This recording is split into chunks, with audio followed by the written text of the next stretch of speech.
graduate of from Palembang, and my feel when I was win in Palembang, that I really proud with me with my performance, right? And I'm really glad, and my parents are so proud to me because it's the first time I win the competition, English competition. When we gather in one place that in Jakarta, and I want to get for the grand final in Jakarta, that I met my new friend from Surabaya, from Jakarta, and many others, and I was glad because I can make friends in Jakarta. Okay, I think in my opinion, this competition must always and more do it in many places, and many places for what in like in Bengkulu there's no English speech contest, and from other cities and other provinces that's not English speech contest. I think that must be do in the province. My name is Setiawan, and I'm a candidate from Lampung, from the senior high school. I'm from the Sekretaris Bandar Lampung Senior High School. So my feelings when I can get through this Jakarta competition, it's so amazing because we can meet a lot of people here, a lot of candidates from many provinces.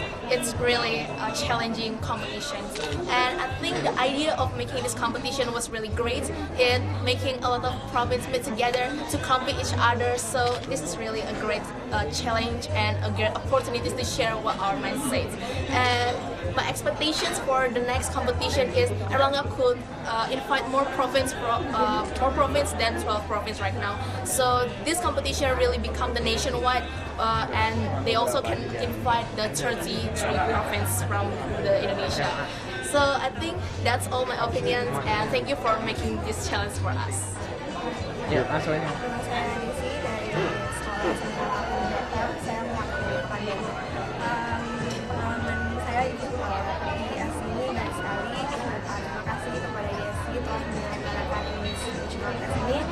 Karena di acara ini saya juga banyak dapat teman, terus banyak dapat hal baru. Harapan saya semoga bisa menang di acara ini dan bisa terus juga. Pendapat saya menurut koleksi dengan acara IS ini, saya sangat berterima kasih kepada Erlangga karena ini pertama kalinya saya mengikuti acara ini, karena di Batam juga baru pertama kali. Jadi harapan saya semoga acara ini bisa lebih diperluas lagi di berbagai daerah. Jadi teman-teman yang ada di daerah lain juga bisa ikut acara ini. Hey everyone, my name is KJ Mima. I'm from Selaku, Today, I'm the one from Jawa Barat, from West Java, and I'm so proud of Erlangga. One story about Erlangga last year is Erlangga in this speech contest is really great for me. That increase our vocabulary, students' ability of English, so improve that most of students in Indonesia is really great in bahasa, in speaking, in writing. Erlangga shows that Indonesia has potential.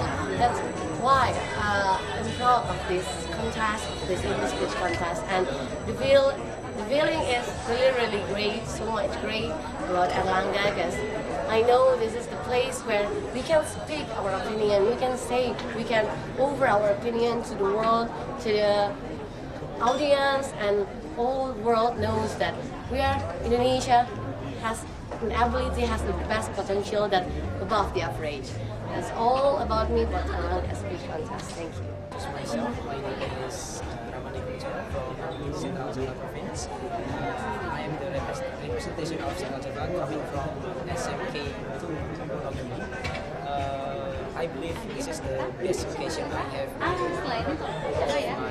journey as a teacher, Jakarta, and then represent my province to come here to be an escort for my students, to be a participant in the final of Erlangga English Speech Contest in 2020. I hope the this occasion, this event will be continued in the next years. And then, of course, with the improvements in some aspects, for example, for the invitations. I believe the invitations are not delivered for all schools.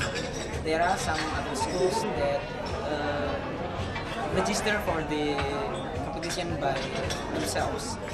But from my school, we got the invitation from Erlangga, and I hope that next year's Erlangga would like to improve the participants, the number of the participants, and I think it will be good, or will be better in the next year. And thank you for the Erlangga for providing this kind of competition. I believe all of the participants here are winners, but moreover, we need to take some champions here. So yeah, all of the winners, there are the best of the best. Thank you. I think that's all. Of vocational school student. And welcome to the 31 finalists of EESC 2012 of Junior Seniors Vocational High School student. Give applause.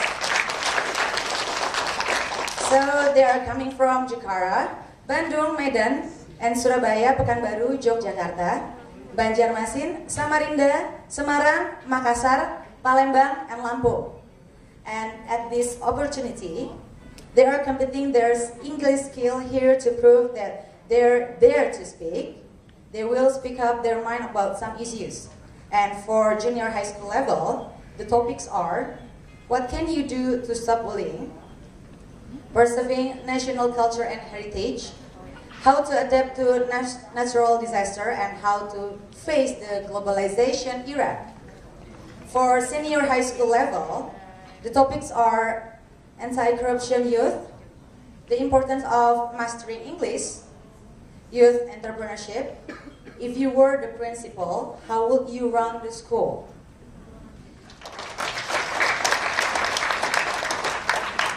And so let me introduce myself. My name is Zara Medina as your host. And also I would like to welcome to the judges, Miss Nur Zaida as a writer of Penerbit Erlangga,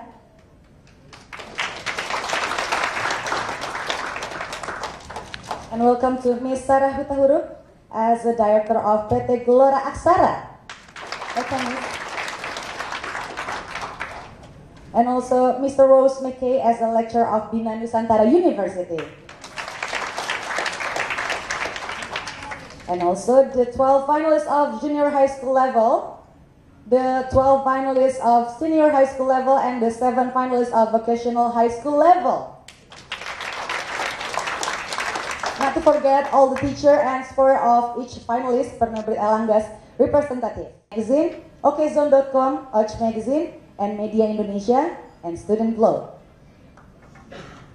And for the greeting, please welcome Bapak Erlangga, Bapak Raymond Sitompul untuk memberikan sambutan. Yang mewakili para pimpinan Penerbit Erlangga Group dan acara pertama, dan kepada adik-adik saya ucapkan selamat datang kepada dalam Grand Final of Erlangga English Speech Contest dari Jakarta, Bandung, Medan, Surabaya, Pekanbaru, Jogja, Banjarmasin, Samarinda, Semarang, Makassar, Palembang, dan Lampung. What's of the meaning of dare to speak? Ya, ada banyak makna yang kita lihat dalam kata dare. Ada keberanian, ya, keberanian menghadapi tantangan, challenge, keberanian menghadapi resiko, ya. Terus apa gunanya kita melatih speak up your mind? Ya.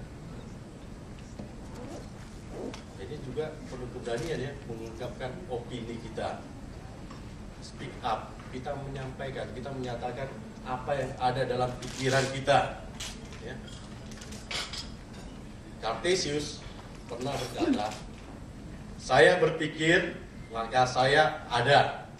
Ya. Saya berpikir, saya mengungkapkan pikiran saya menunjukkan eksistensi saya sebagai suatu bentuk kepeduliannya dalam pengembangan pendidikan di Indonesia, khususnya dalam upaya meningkatkan kompetensi berbahasa Inggris, ya. Sehingga kita nanti bisa menjadi makhluk yang mengglobal. Bagi para peserta, kami sangat berharap berusaha untuk menjadi peserta yang terbaik. Ya. You were born to win, but to be a winner, you must plan to win, prepare to win, and expect to win. Nah, 3 hal ini penting, ya. Plan, prepare, and expect. Tadi sudah saya lihat bagaimana sobat-sobatku sudah melatih dirinya, ya, di sudut-sudut tempat ini, berusaha dan berharap mudah-mudahan saya menjadi pemenang. But remember, winning isn't everything, but the will to win is everything.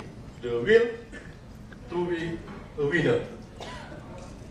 Bagi para supporter, kami juga sangat berharap berusaha menjadi supporter yang baik, menjadi pendukung yang baik.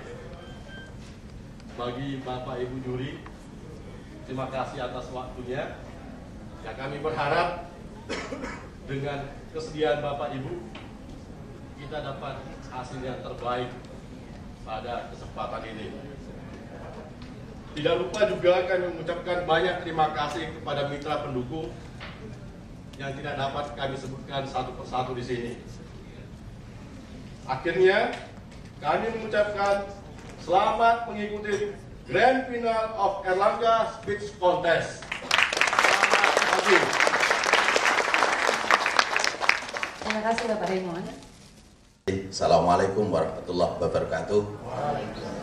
Yang terhormat pimpinan dari Erlangga dan yang terhormat para dewan juri, yang berbahagia anak-anakku dari tingkat SMP, SMA, dan SMK yang ikut di dalam lomba speech English yang dilaksanakan oleh Penerbit Erlangga beserta dengan para pendukungnya.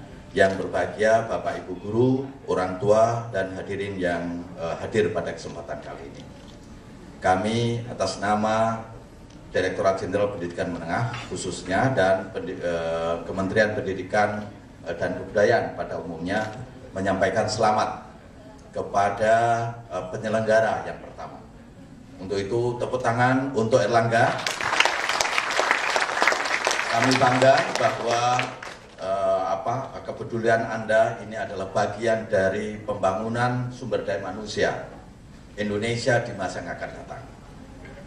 Dan yang tidak kalah penting juga kami menyampaikan selamat kepada adik-adikku yang sekarang sudah pada tahapan grand final ya di Jakarta ini, baik tingkat SMP, SMA maupun SMK. Sekali lagi kepada para peserta. Dan terima kasih juga kepada para dewan juri dan Bapak Ibu yang membina anak-anak semuanya. Kami bangga karena Andalah nanti yang akan memimpin Republik ini. Mulai tahun 2010 sampai dengan 2040-an atau 2050, 2040-an lah, itu Indonesia mendapatkan rahmat, ya, semacam given, hadiah dari Tuhan, yaitu berupa apa yang disebut dengan bonus demografi. Apa makna bonus demografi? Bonus demografi adalah rasio orang-orang yang bisa produktif, bisa bekerja, bisa menghasilkan sesuatu itu lebih banyak dari orang-orang yang ditanggungi. Ya ini. Dan kalau Indonesia bisa selamat melaksanakan program-programnya ini pada tahun 2025, ketika ada adik di SMP sekarang yang usianya mungkin 13 tahun, ditambah dengan kurang lebih berapa tahun lagi nih? 8 tambah 5 tambah 12 tahun lagi. Jadi 13 tambah 12 itu 25 tahun, maka Indonesia akan menjadi negara 8 besar di dunia. Jadi jangan remehkan Indonesia, ya, jangan remehkan. Kita bangsa besar. Oleh sebab itu, adik-adik harus belajar banyak. Dan sekarang tiba saatnya Anda diuji untuk kemampuannya, diuji keberaniannya, dan diuji kepandaiannya, khususnya dalam bidang bahasa Inggris. Dan akhirnya nanti Anda menjadi the winner yang pialanya sudah berjejer di depan. Tepuk tangan sekali lagi untuk Erlangga. Ibu dan Bapak, seperti kita ketahui bahwa ketika wajib belajar 9 tahun sudah sukses, 98% anak-anak usia usia 12 sampai 15 tahun sudah mengikuti pendidikan di SMP dalam grup G20, dan kita memiliki GDP nomor 18. Jadi kita berharap bahwa tahun 2025-2030 kita nanti menjadi bangsa besar, mulai dari 16 besar nanti akhirnya menjadi 8 besar di dunia. Tapi dengan syaratnya adalah generasi muda seperti kalian semuanya ini bekerja, mengasah diri, membangun kompetensi dan berpikiran positif, serta membangun bersama tangga. Sangat bangga dengan Anda. Kebetulan kantornya ada di sebelah. Silakan datang kalau perlu. Kalau ada waktu, datanglah ke perpustakaan kami. Jadi perpustakaan Pendidikan bukan perpustakaan yang sederhana, tapi perpustakaan yang banyak sekali. Anda bisa berkunjung di sana, dan itu semuanya Anda bebas karena Anda adalah bagian dari warga Indonesia. Khusus untuk Erlangga, kami sampaikan bahwa insya Allah mulai tahun 2013 nanti ada program menengah universal, di mana pada tahun 2020 populasi siswa yang mengikuti pendidikan di tingkat SLTA, baik itu SMA maupun SMK maupun madrasah aliyah, itu kurang lebih 13 juta. Di Indonesia saja sudah 13 juta. Kita adalah bangsa besar, bangsa Indonesia. Sekali lagi selamat kepada para peserta. Tepuk tangan dulu. Dan kami bangga atas prestasi Anda. Belajarlah terus, tekunlah terus. Gantilah kami generasi-generasi yang mungkin nanti akan memasuki usia senja, dan Andalah yang akan memimpin bangsa dan negara Republik Indonesia. Terima kasih. Mohon maaf kalau ada salah. Selamat. Billahi taufiq wal hidayah. Assalamualaikum warahmatullahi wabarakatuh. Terima kasih untuk Bapak Mustaghfirin atas sambutannya, dan kata sambutan terakhir. It's not a speech actually, but it's a kind of guidelines for the juries. I represent the juries, would like to explain the aspects that we would like to zoom from each participant. The first is that content. In the content, there are speech development, and then effectiveness, and then speech value. For the speech development, 20% of 40% of the content, and then for the effectiveness, that is the achievement of the purpose and then interest of the topic that you would like to share with the audience, and the reception. It covers 10%, and then for the speech value, it covers 10% also. And another one, delivery. Delivery covers 40% of the judgment. Delivery covers physical, that is the appearance of the participants, how you deliver your speech, and then the body language, and then the voice, whether you deliver your speech loudly or your voice is weak. It covers 10%, and then manner, it will cover 10% also. And then the last is the language. In the language, there are 3 aspects that I would like to see from each participant. That is the appropriateness. It means the purpose, the purpose of the speech and how you refer your speech to the audience. And then the second one is the correctness. It covers the grammar, pronunciation, and word selection or the diction, the choice of the words. And the total will be 100. Okay? And then each participant will have the time allocation, 5 minutes to deliver the speech. And after that, there will be questions from one of the juries. And the handsome guy over there will show you the time left that you have. See, if you have a minute left, then Pak Wahyu, the name is Pak Wahyu, and will show you the sign that you have to you have to prepare to that because you still have a minute left. Well, I think it's quite clear, isn't it? Yes? Okay. Ladies and gentlemen, especially for the participant, we really appreciate your coming here, and we hope that we are going to compete and work on in this competition fairly, and we together will gain the success in having both fun and meaningful activities. Thank you. Assalamualaikum warahmatullahi wabarakatuh. Orang tuanya sampai guru-gurunya kayak tegang semua. Gimana kalau kita tepuk tangan untuk mereka semua? Dan untuk para finalisnya gimana, tarik napas dulu, dibuang pelan-pelan, biar tenang ya. Tapi biar semangat, walaupun udah tahu hadiahnya, saya sebutkan lagi gimana. Jadi makin semangat lagi nanti untuk ikutan lombanya ya. Jadi untuk hadiah utama pemenang nanti di tiap jenjang itu, juara satunya mendapatkan 5 juta rupiah. Dan hadiah juara 1 dari Senayan Biniaga mendapatkan itu dari 5 juta rupiah, dan juara 2-nya 4 juta rupiah. Juara 3-nya 3 juta rupiah. Dan juga nantinya hadiah utama sekolah asal pemenang ya. Pastinya sekolah juga mendapatkan karena sekolah juga mengantarkan ya. Sekolah juara 1 mendapatkan 3 juta rupiah. Dan sekolah juara kedua mendapatkan 2 juta rupiah. Juara ketiganya 1 juta rupiah. Dapat nomor urutnya. Sudah semua ya. Dan tema pidato grand finalnya ditentukan oleh panitia.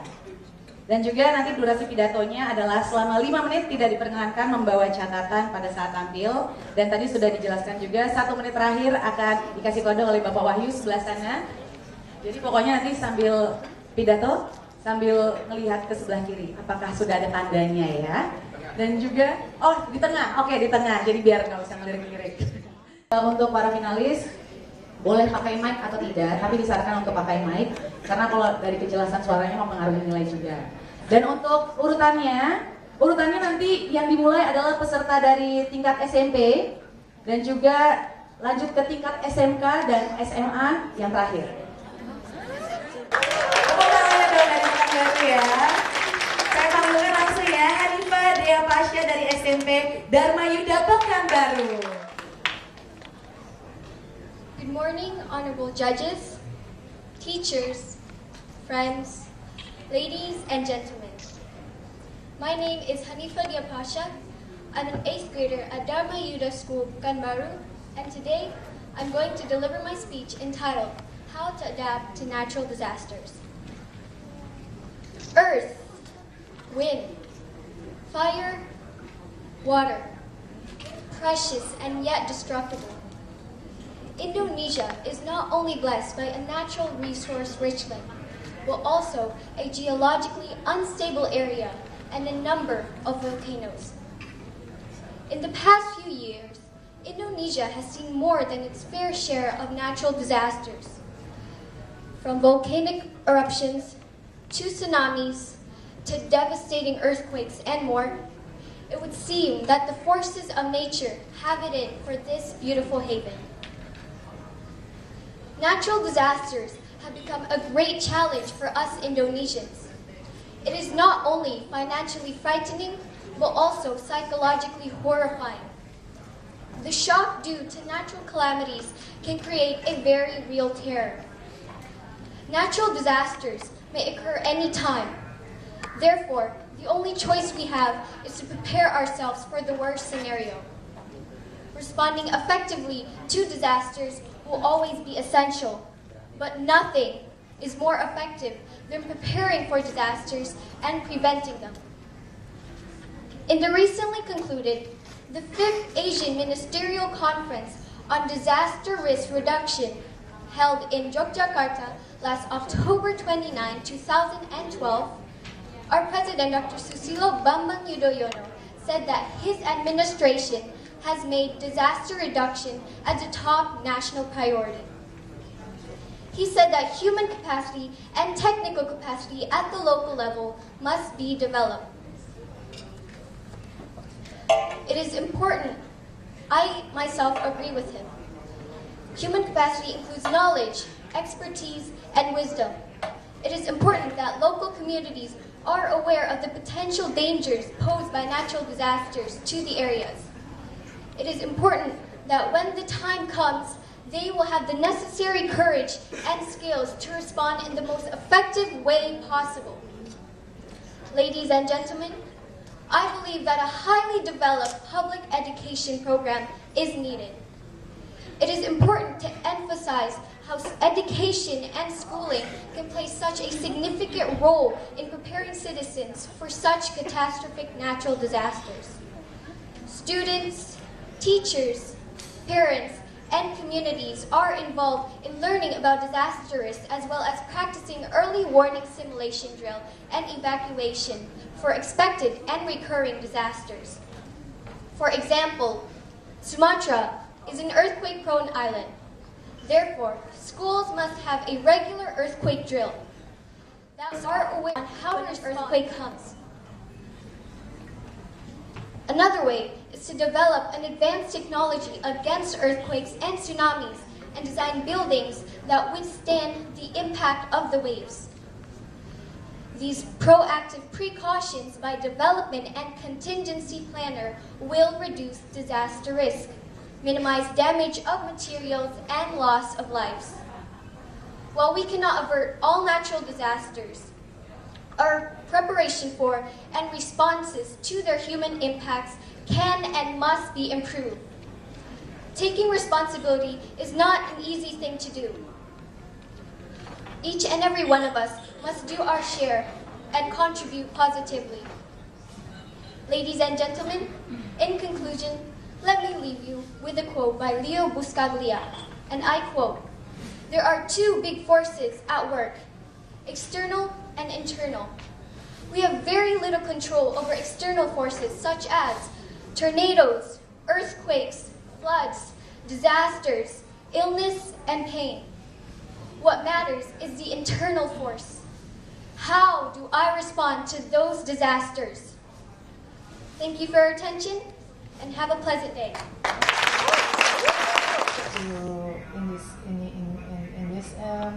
What do you think is the most effective way to educate the people in your area in Pekanbaru about this?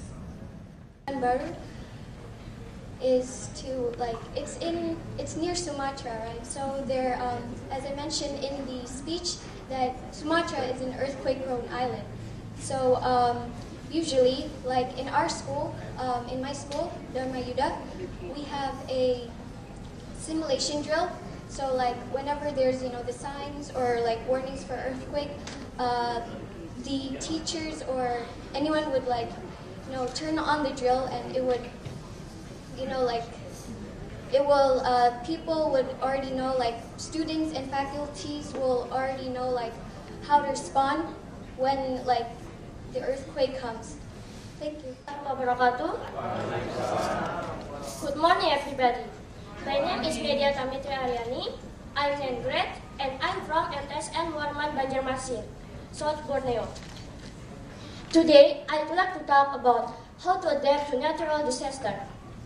Ladies and gentlemen, disaster is a sudden, calamitous, even bringing great damage, loss, destruction, and devastation to life and property. The damage caused by the disaster is immeasurable and varies with the geographical location, climate, and the type of the Earth's surface, or degree of vulnerability. Brothers and sisters, this is some kinds of disaster, such as hurricanes, earthquakes, tornadoes, and flood. First, hurricanes. Hurricanes are predicted days to weeks in advance, giving communities time to prepare. This prediction gives families time to gather supplies and prepare. Second, earthquakes. Earthquake is a shocking ground by the disaster, sudden breaking and movement, mass crash. Third, tornadoes. Like earthquakes, tornadoes can bring mass destruction in a matter of minutes, and individuals typically have little time to prepare. 4. Flood. Coming of a great quantity of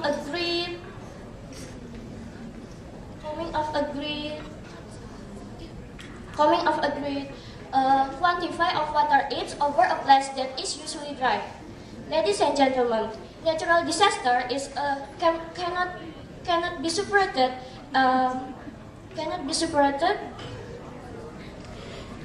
Cannot be separated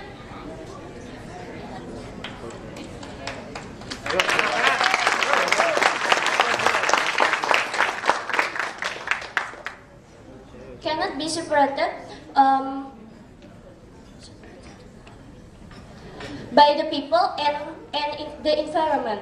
An interaction was shaken by the force of nature who wants to fit in with the surroundings. The power of natural is improving in achieving stability. So, as mistake, it's toll of human being around it, including human. Man force that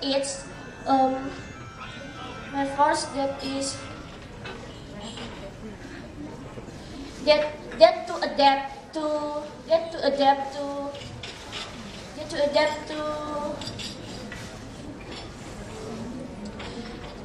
to the existing circumstances or natural disaster, and thus who cannot afford it, prepare to exit. Natural disaster is a loss of life, but animal and environmental degradation.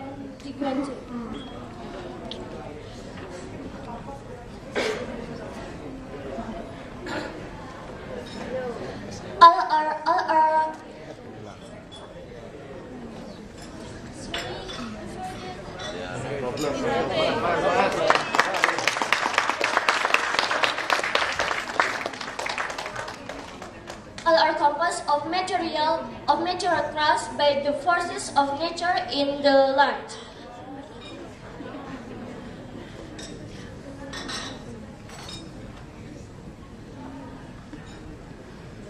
Refuge, shelter or alert of one from survival of the fittest. For example, it's when flash flood occur, then all run evacuate. Follow the advice of officers to evacuate. Obey warning from the officers.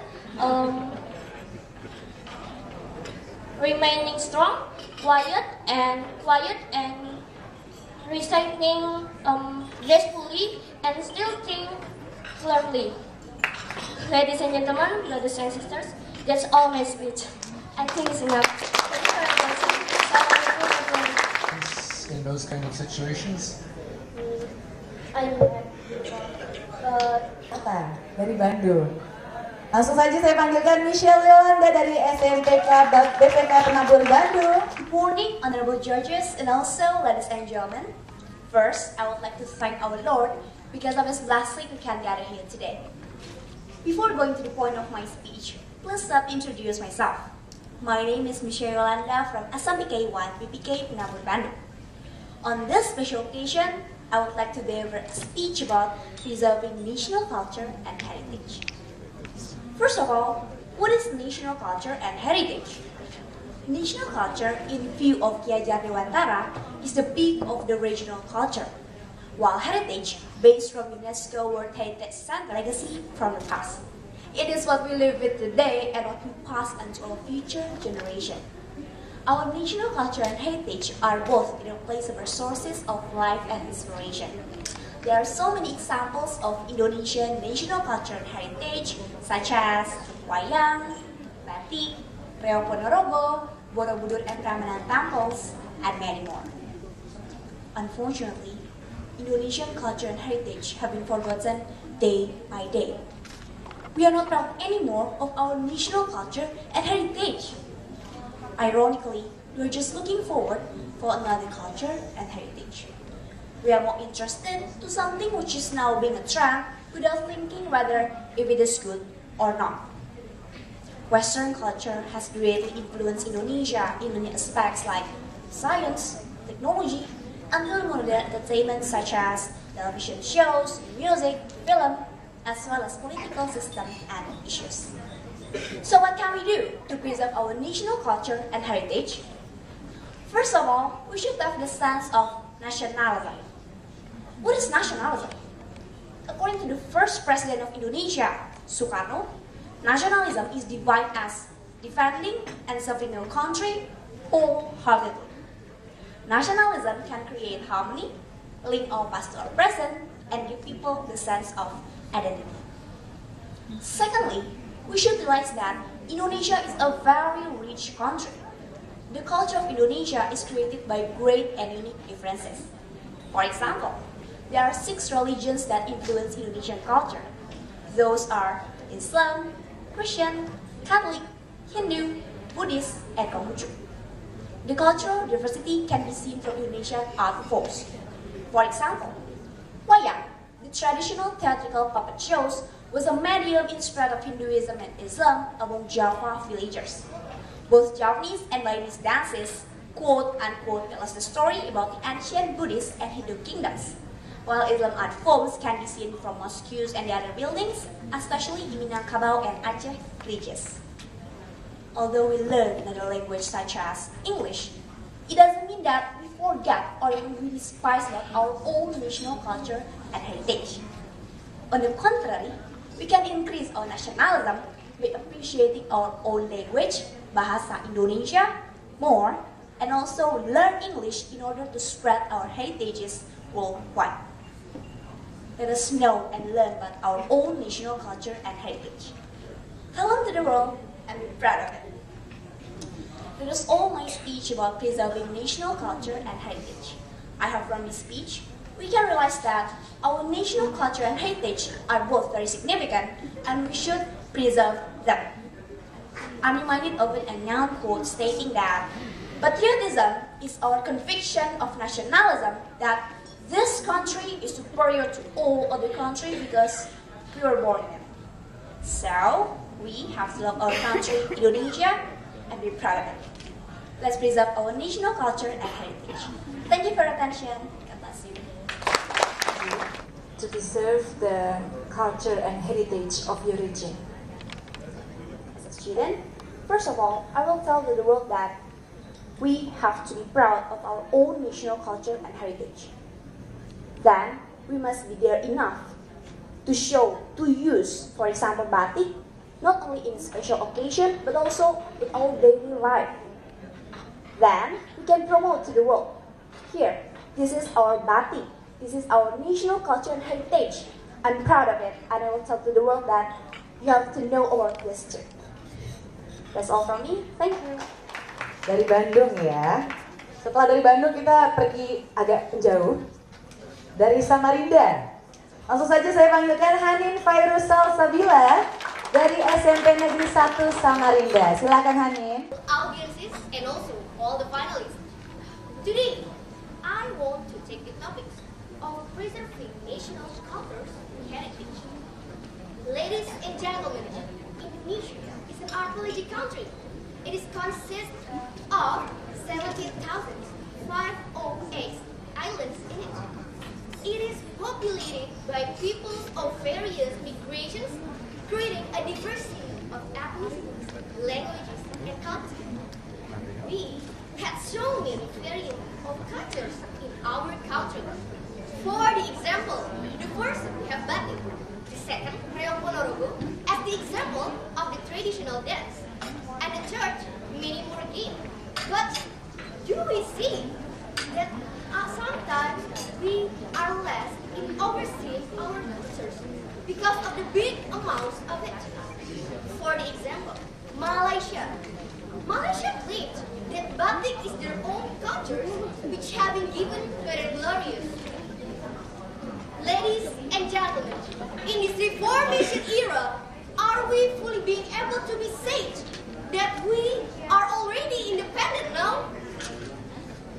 I think the answer is no, because we are still colonized by the reality called with globalization era.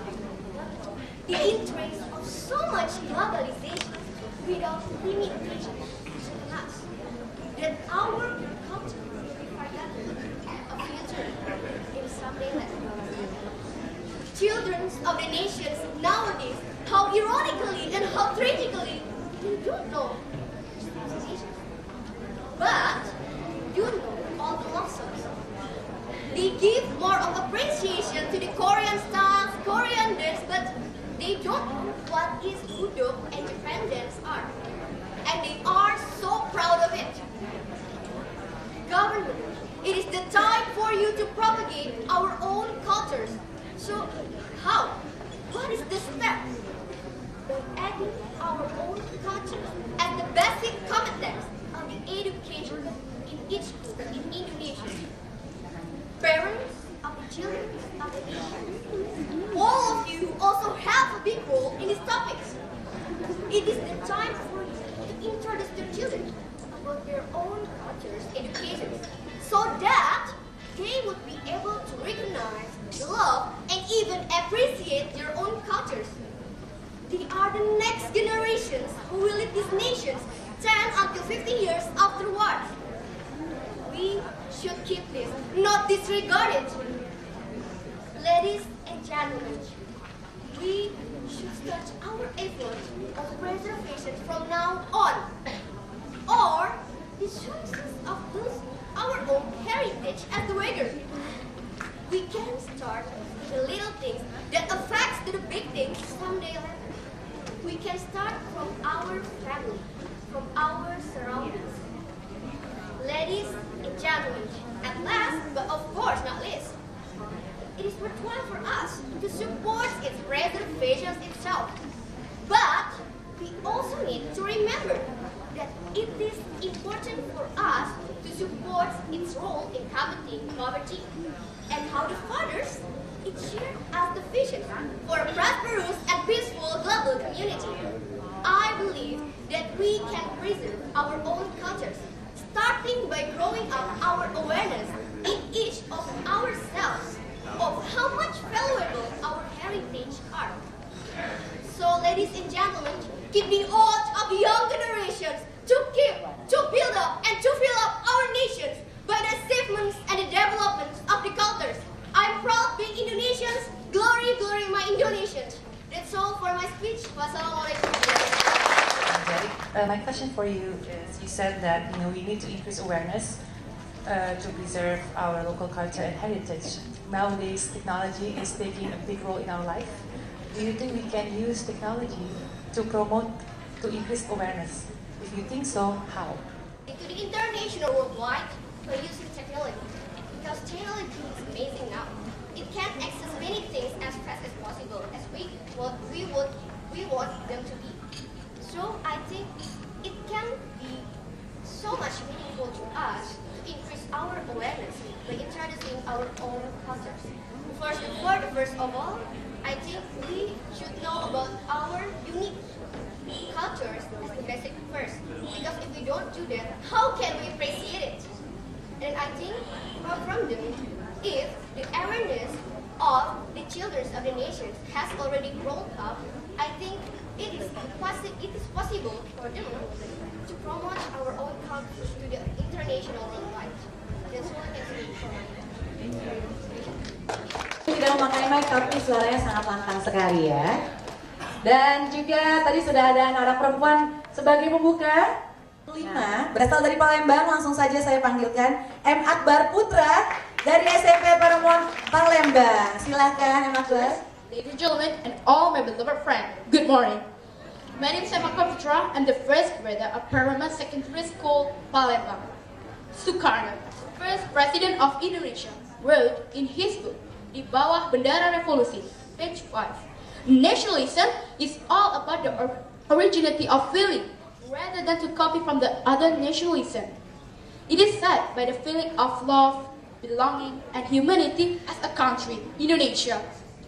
Ladies and gentlemen, do you know what happened to our country nowadays?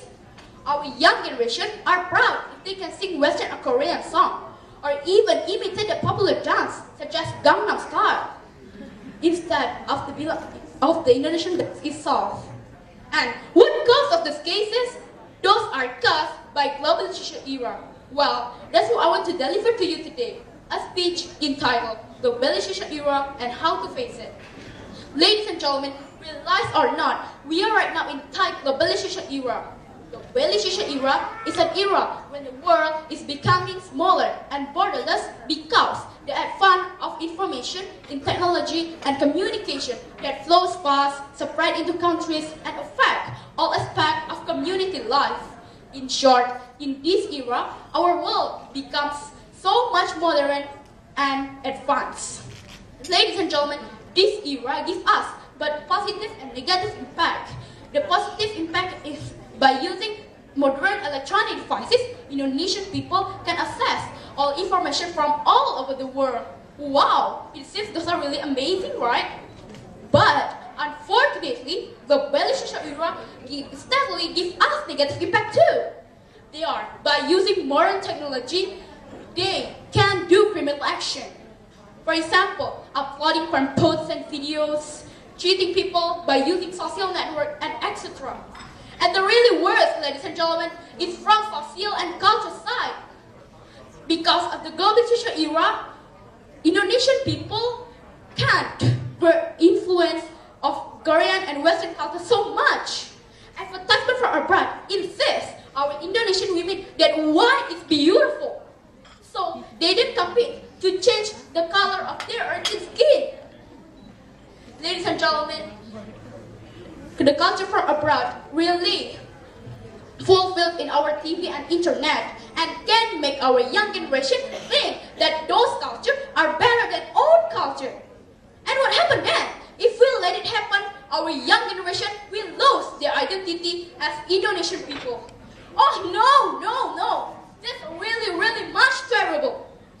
So ladies and gentlemen, here are some steps that we can do to face globalization era. First, filter every abroad culture that comes to our country. Many cultures have their own characteristics. Just knowing is good. It can increase our knowledge. But to apply it into our life, please think it over. Don't apply any culture that really contrasts with our life. Even make us bad in attitude. Second, be yourself as Indonesian, not Western people. Third, protect yourself by don't make friends with the bad people. Fourth, love our national culture and product. Hey, why we should proud with the national culture and product from other countries? We have our own national culture and products. Let's love and develop them. Fifth, for the parents, please apply religion lesson to children as early as possible. And the last, for the government, please do more and more promotion of our national culture and products. Ladies and gentlemen, globalization era is an era that we can't avoid. behave wisely and selectively can help us from the negative impact. Let's use the modern technology only for our better lives. Globalization era, let's face it. Ladies and gentlemen, the honorable judges, teachers, ladies and gentlemen, and all my beloved friends, I think that's all of my speech for today. Thank you for your attention. Have a good day. Question about Indonesia accepting foreign music or not accepting it. I understood that the most popular music in Indonesia, dangdut, was originally from India. So is that not a good example to follow, bring in the best from overseas? From India, but in fact, their dangdut is from Indonesia. Indonesian unique dance is dangdut, and we must preserve. Why? Because dangdut is some of our own national culture, and that the dance of our Indonesia. Please love our national culture as the dance dangdut. Thank you for your question. Thank you so much. Dan juga untuk peserta selanjutnya pastinya lebih semangat lagi ngelihatnya. Tapi sekali lagi diingatkan untuk para supporter dan juga guru atau mungkin teman-teman di belakang jangan hening sejenak ya nanti ya, karena terdengar suara-suara nanti takutnya untuk adik-adik yang sedang speech di depan jadinya konsentrasinya terganggu. Oke, kita lanjutkan lagi langsung saja. Ini dari daerah istimewa Yogyakarta, Alia Inas Mahardika dari SMP Negeri 8 Yogyakarta. Good morning, honorable judges, fellow participants, and dearest audience. What is the first thing that comes to your mind when you hear the word globalization? A huge word, isn't it? With a huge impact that people take for granted every day. Globalization comes from the word globalize, which means operate all around the world.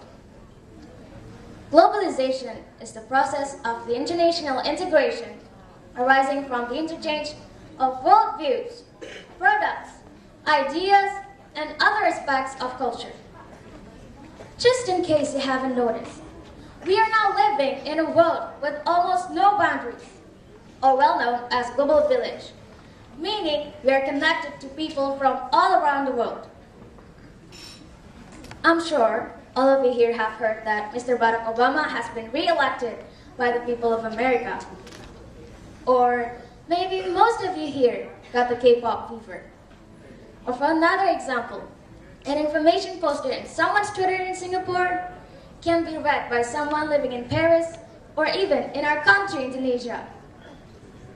These, ladies and gentlemen, are the result of what we call globalization. This is something that we should be excited about, as well as something that we need to be aware of. In my humble opinion as a student, globalization product called the internet really helps me through my learning process. I can only imagine how much amount of information I can find on the internet compared to those my parents' generation could get access to. But in another case, such as plagiarism done by some artists, globalization can really be a source of trouble. Let me give you an example of this. When you have internet access, you can easily upload your song to, for example, a website called YouTube. Millions of people will have an access to what you put in there, and some of them might have bad intention to use your idea without giving you the credit. But with almost no boundaries exist in the internet, one will find difficulty claiming that his idea has been stolen by someone else. There are both good and bad sides of globalization. It is really up to us to be wise enough to take as much benefits as possible from this process. I would like to suggest some simple things we all can apply on how to face globalization. I call it the 3 I's to survive globalization, which are the intelligence, intention, immunize, and improve. The first I is intelligence. With all these information you can access with your internet connection, you will have to be smart and careful before you digest various things you will see from all over the world. You will need to be able to filter all those informations. Remember, what looks good or what works on some people may not look good or work on you. Second I is intention to learn other cultures appropriately. Because, as we all know, globalization comes with the cost of global competition. In some work fields, we may have to compete with a lot of people from all across the globe. So, it is important for us to learn other cultures so that we'll be able to position ourselves in a universal environment.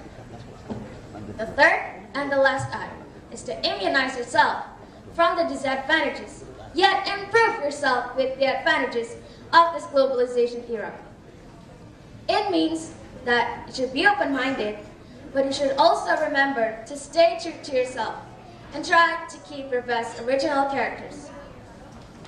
Globalization can be a tool to success to those who want to adjust, but can be a weapon to those who want to earn much by just sitting around.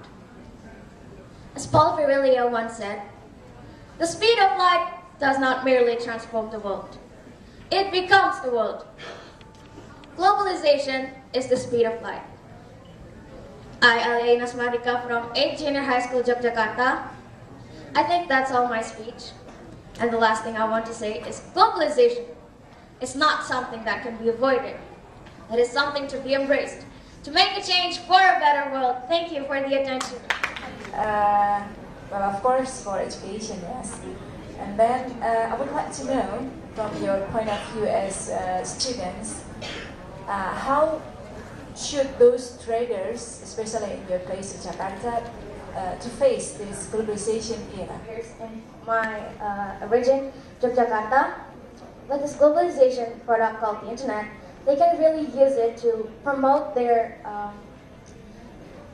stuff that they sell. They can promote it online, so the world can see what they sell, and it can make their selling better. Like,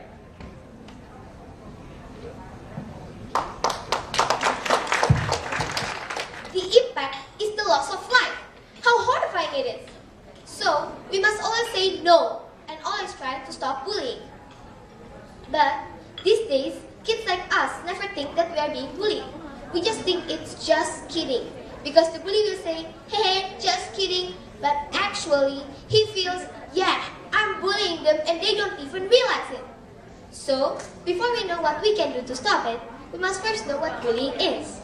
Bullying is the use of force to abuse others. It contains 3 basic types of abuse: verbally, emotionally, and physically. Verbally is when they threat you, like when they say, hey you, give me your money. Hey you, give me your homework, I want to copy it. Emotionally is when they insult you, like when they say, hey fatty or hey ugly. And physically is when they hit you, push you, kick you, or other physical abuse that they can do to you. So now that we know what bullying is, we can know more about what we can do to stop them. Bullies usually have psychological problems because they have been bullied before. So that means bullies are the result from bullies that bullied them before.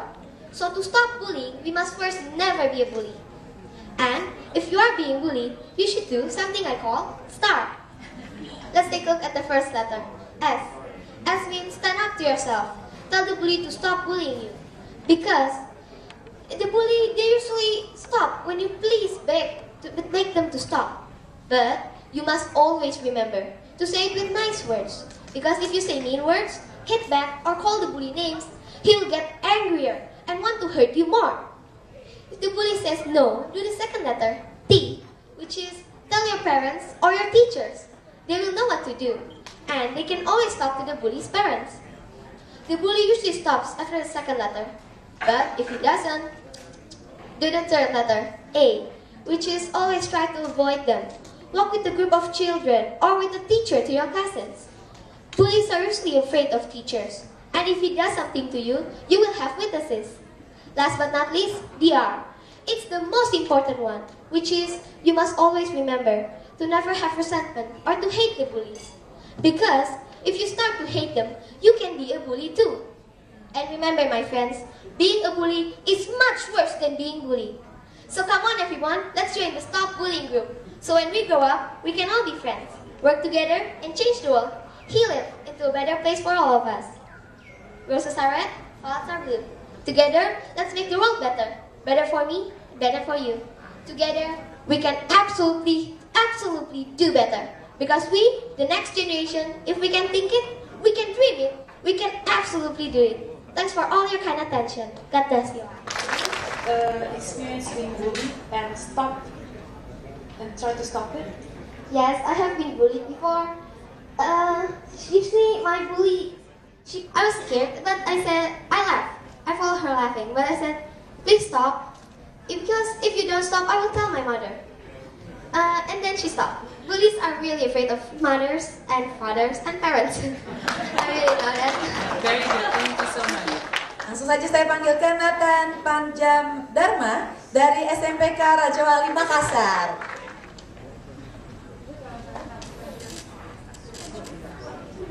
The Honorable Head Representative of the Publisher Erlangga, the committee, the judges, and also all of the participants present.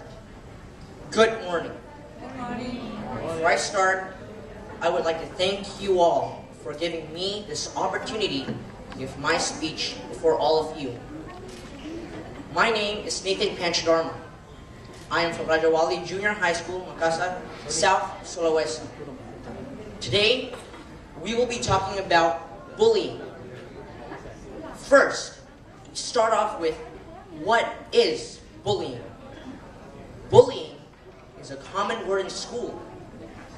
We hear the word practically every day. But what is the meaning of bullying? Bullying is the act of someone who thinks he or she has a greater power, then bothers or picks on the inferior. A bully is the person who is doing the bullying. I bet, maybe most, or even all of you, have been bullied by someone either in the past or right now. To be bullied does not always mean you have to get beaten up. Bullying can also mean being teased or threatened. After being bullied harshly, some kids think that they can no longer endure the physical or mental stress that they have to go through each day, and tend to lie to their parents, saying that they are sick, just so they wouldn't have to see his or her bullies again. This is the wrong way to face bullying. Besides, bullies are cowards. They pick only on weaker kids. I bet none of you has ever seen bullies picking on kids their own size or more superior than them. Anyway, schools always have their own regulations, and I'm sure that in each school there will be a prohibition about hitting other kids or students, and there will be consequences for the ones who break the rules. I've seen many kids get bullied. I used to get bullied. Have you ever been bullied? What about you? Or you, have you ever been bullied before? Maybe so.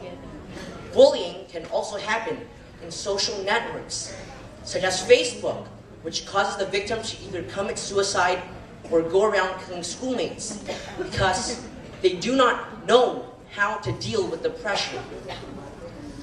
So, how to stop bullying in school? The 3 most common ways to stop bullying are 1. Reporting the incident to your teacher. 2. Reporting the incident to your parents. And 3. Telling your friends about it.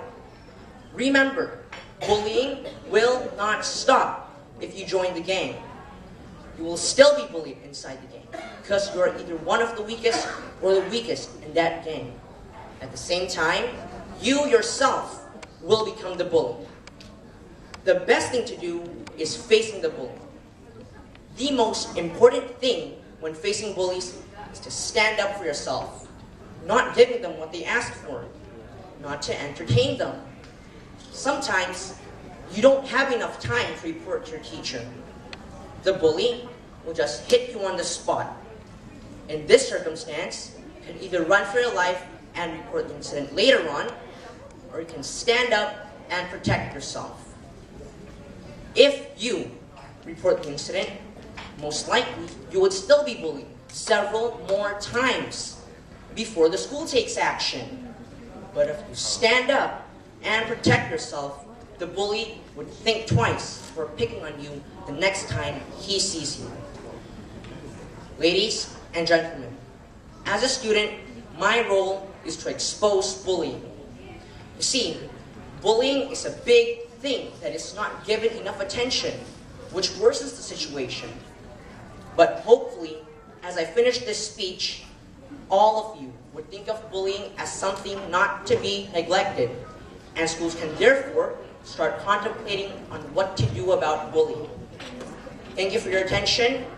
Have a good day. Reporting these bad kids who do these bad things, but having reported them, what action do you think the school should take to deal with them?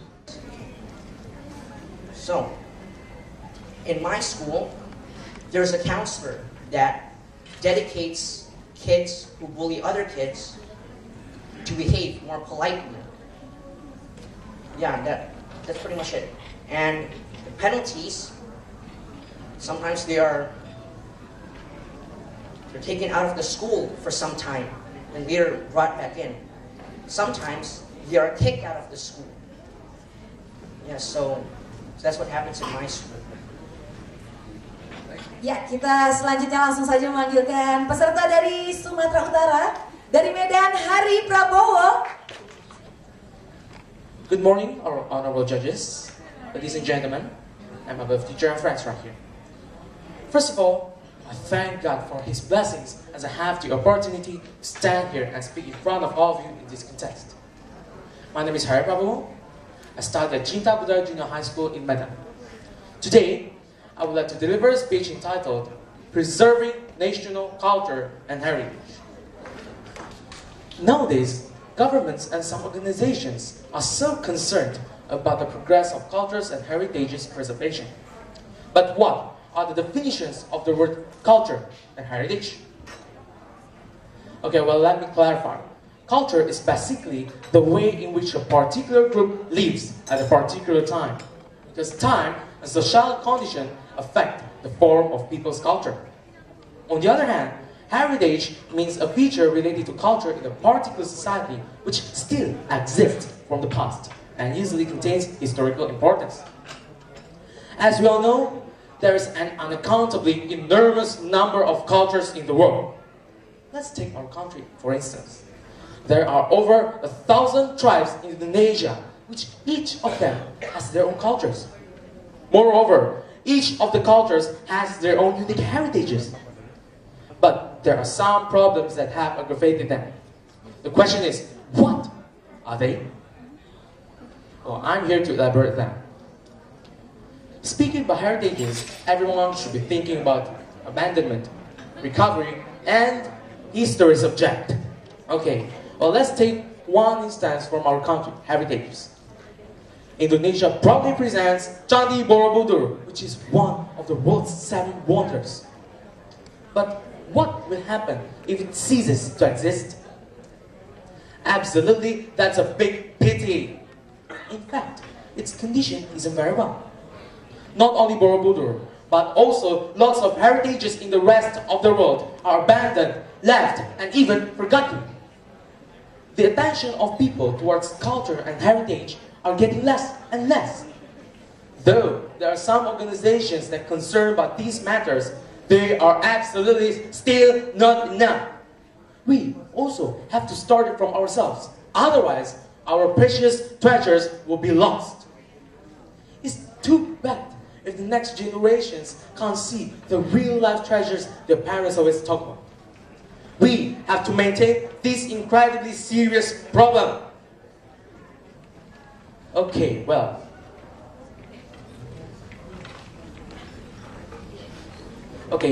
Now, we, as new generations, have to make a new breakthrough. We must not let this problem become worse and worse. We cannot let the next generations suffer in thirst of culture. We have to take an initiative act in order to save the cultures and heritages. every single act you do will be very useful. Learning, as example. Learning, for example, is one of those acts. What will you do to preserve the cultures and heritages? Oh, that's one point you will have to learn here. We can also begin this act by preserving the simplest form of heritages, such as traditional dances and songs. The main point here is to value our cultures and heritages. Keep in mind that cultures and heritages are something we can't live without, something undeniable in human life all over the world. Therefore, ladies and gentlemen, let's begin it. I would like to mention once again that cultures and heritages are something we can't deny in our life, something we have to protect. No compromising. The time is now. The person is you. And the prize is great. That's all about my speech for today. Thank you for kind attention. Best regards to all of you. Have a nice day. In your opinion, so far, what cultures and heritages that you still hold in your... You mentioned that cultures and heritages is one thing that cannot separate from one's life. So my question will be, what culture and heritages that you think you still hold until now from Indonesia? From Indonesia, oh. Thank you for the question. Okay, here, the cultures and heritages here is, of course, we can preserve everything if we want to, right? Here, the cultures and heritages I hold here is every cultures and heritages that I can preserve. If I have ability to, if I want to do something, I will find the way to do it. So, if there's a chance to preserve every cultures and heritage in the world, on the world, I will take that chance. That's all. Thank you. Tahan sekali lagi. Dari Medan kita langsung menuju ke Lampung. Peserta nomor 10 adalah Christina dari SMP Saverius 2 Bandar Lampung. Silakan maju ke depan. Beri tepuk tangan sekali lagi. Audience, good morning. My name is Adela Christina and I'm a representative from Saverius 2 Junior High School Bandar Lampung. Ladies and gentlemen, globalization is not a railroad for us anymore. Remembering that we are now in the era of globalization. Even though, let me remind you again a little about it. Globalization is the process of international integration arising from the interchange of worldviews and other aspects. Advances in transportations and telecommunications, including the rise of the internet, are the major factors in globalization. Knowing that internet has been influenced in globalization, let us talk more about it. Ladies and gentlemen, I'm sure us as a student and as a teenager must know very well about internet, right? I'm also pretty sure that most of the people, especially teenagers, always use internet in their daily life.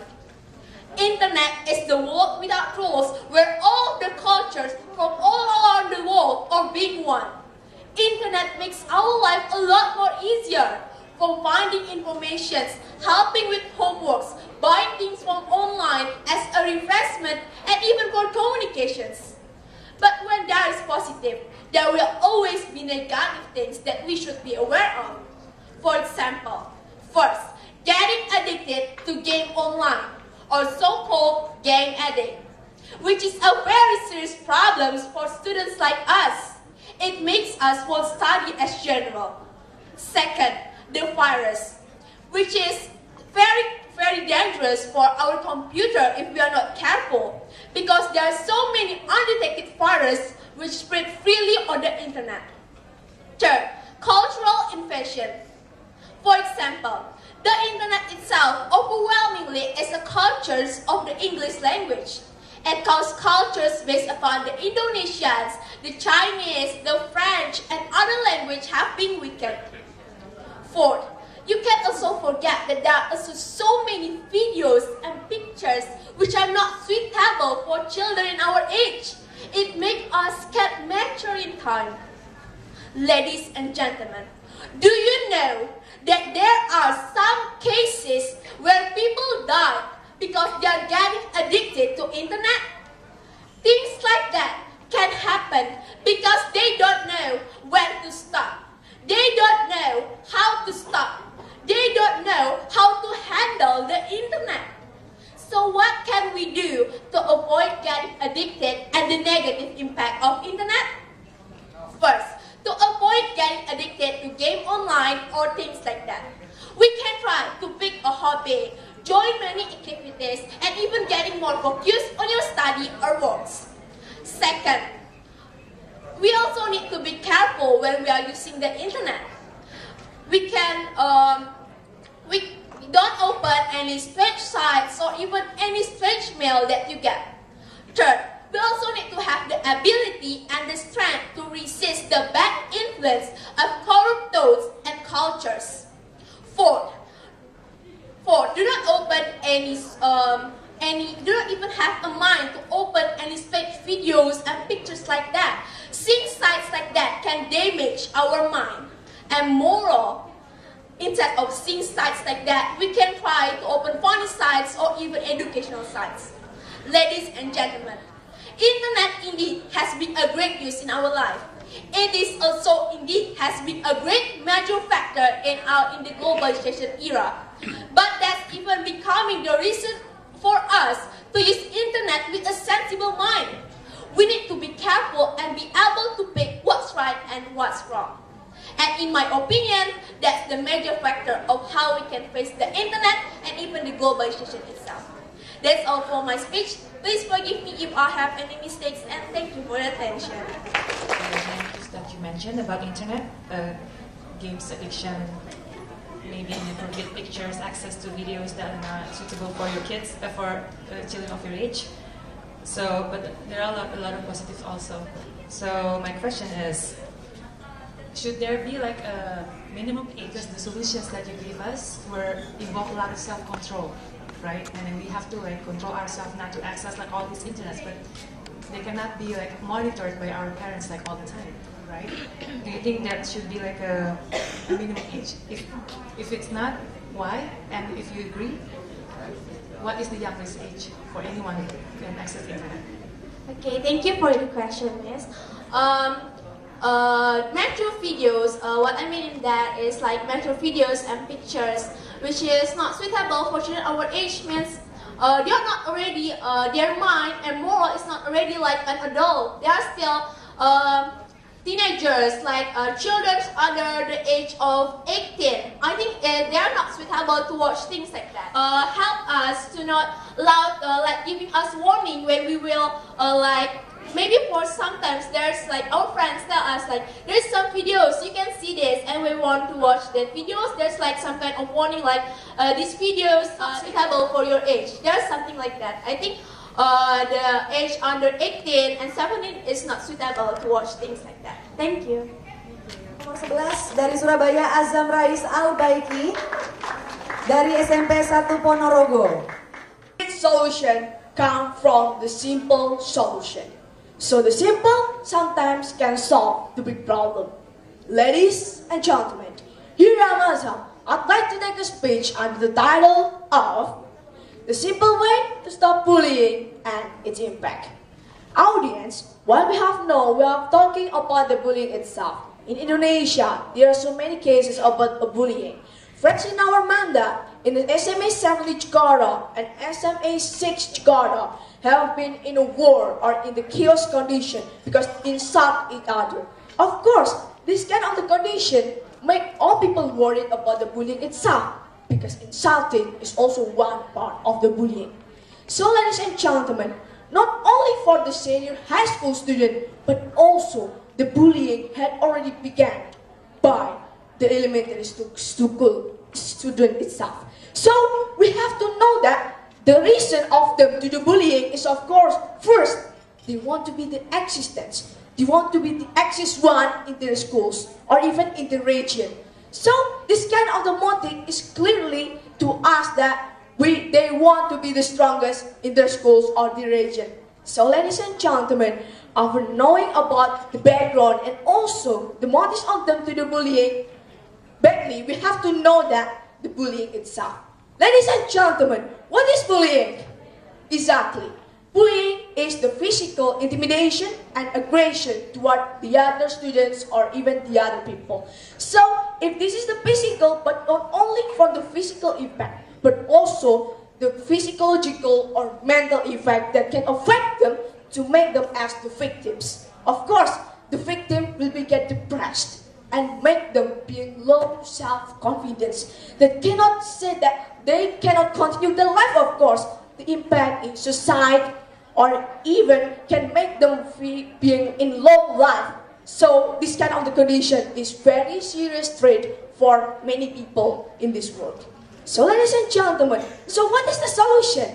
Here today, I'd like to tell you for my solution. Namely, 3 simple principles of ways to stop bullying. First is telling. Ladies and gentlemen, let's begin to stop bullying by telling. Well, we have seen that the victims and also the bullies is the target of this telling.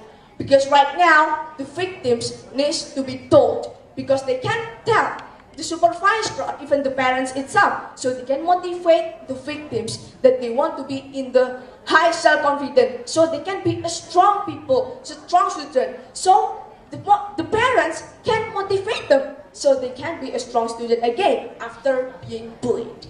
And then the second is of course the victims and also the bullying. Because right now the bullies need to be given any warning. Because the bullies need to be warned by many people. Because the bullies can do anything toward the victims. So first is tell them about the consequence and the effect toward the bullying itself. Ladies and gentlemen, the second things or the middle principles is thinking. Thinking is not always in our mind that let's think or even let the other people think. But force the bullies to think what they have done. Because right now, this is the role of the student, the parents and also the adults itself. Because they can motivate them to think that they are doing bad things. Because they can make the victims of the other people, they can down the other psychological people. And then the third is doing. First, by maximizing the student organization function. Because the victims and bullies can share their experience. So, the student organization can protect the victims and the bullies can be stopped because the restricted policies. And then the second doing is gathering coins as the symbolic action to stop the bullying itself. Here, gathering coins is not only gathering coins. 1 coin doesn't mean anything. But 100 million coins can buy everything. So if the Indonesian student want to stop bullying, let's stop now. And I believe that the bullying will be stopped as soon as possible. Ladies and gentlemen and my beloved audiences, by applying these 3 principles and ways, I believe that this can inspire all of the youth generation in Indonesia. So, in the Heroes Month, so stop bullying, be the hero for your nation. Thank you. Do you think that perhaps bullying is partly a result of bad parenting? Parents who spoil their children, don't make them do any work at home, don't help with the housework? And again, on top of that, is it a reflection of the wider society where the big rich guys push around the poor little guys? Yes, because right now the parent cannot make any control to 24 hours, right? So I think that the parental controls must guide them if they are in house.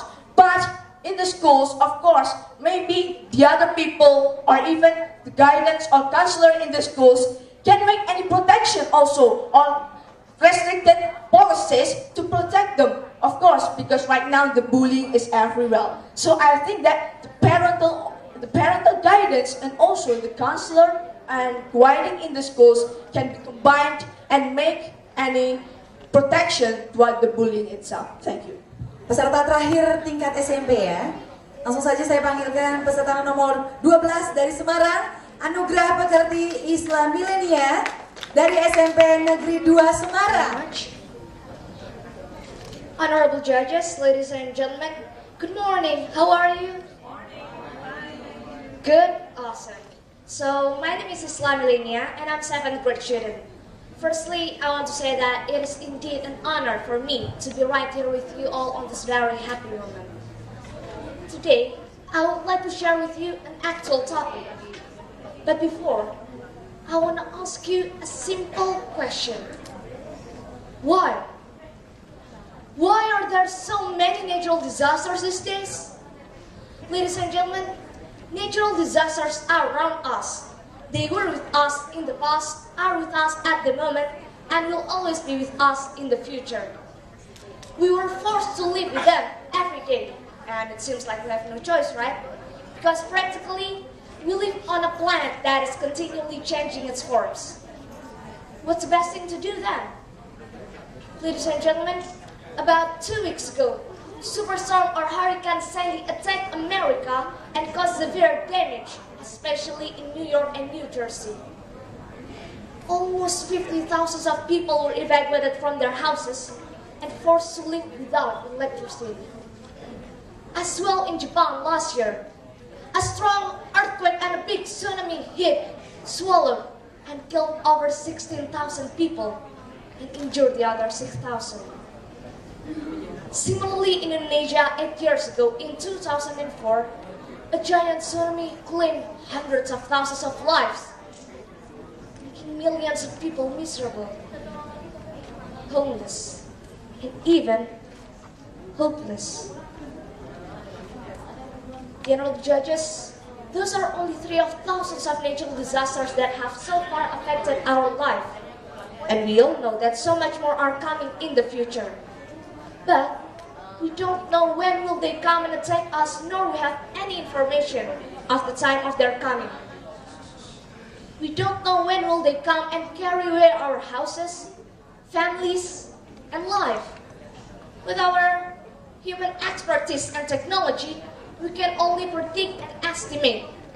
What can we do then? What shall we do? There are at least 3 steps that we can do.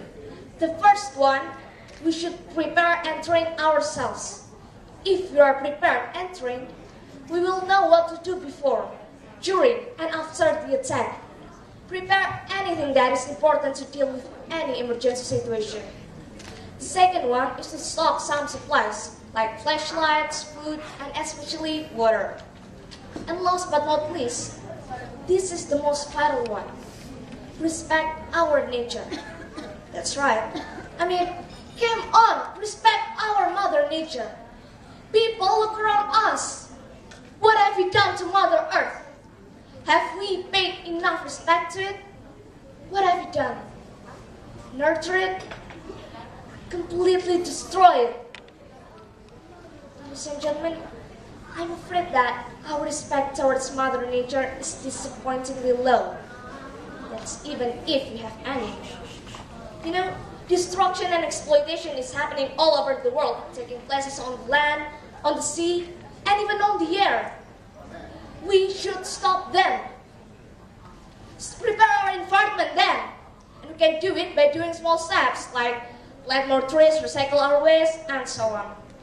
The point is, ladies and gentlemen, let's adapt ourselves to natural disasters and let's adopt wise life concepts and conducts. Humans are selfish, and for these ones, we can use it for the sake of our nature. Love the nature, protect it like how you did it to yourself these whole times. Don't drive more rivers, don't cut more trees, and more. Don't share the nature like how you did it with your own world. Once again, ladies and gentlemen, save our earth, save our life. Thank you for your attention. That's all my speech for now. God bless us. And to speak to us today have worked very hard and spoken very well. And I think it is the height of bad manners that grown-ups at the back are talking all the way through your speeches. I wish they would be quiet or go home. Speech.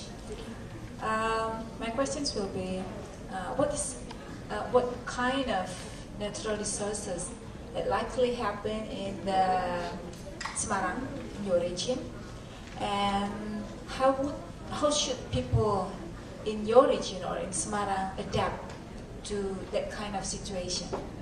Thank you.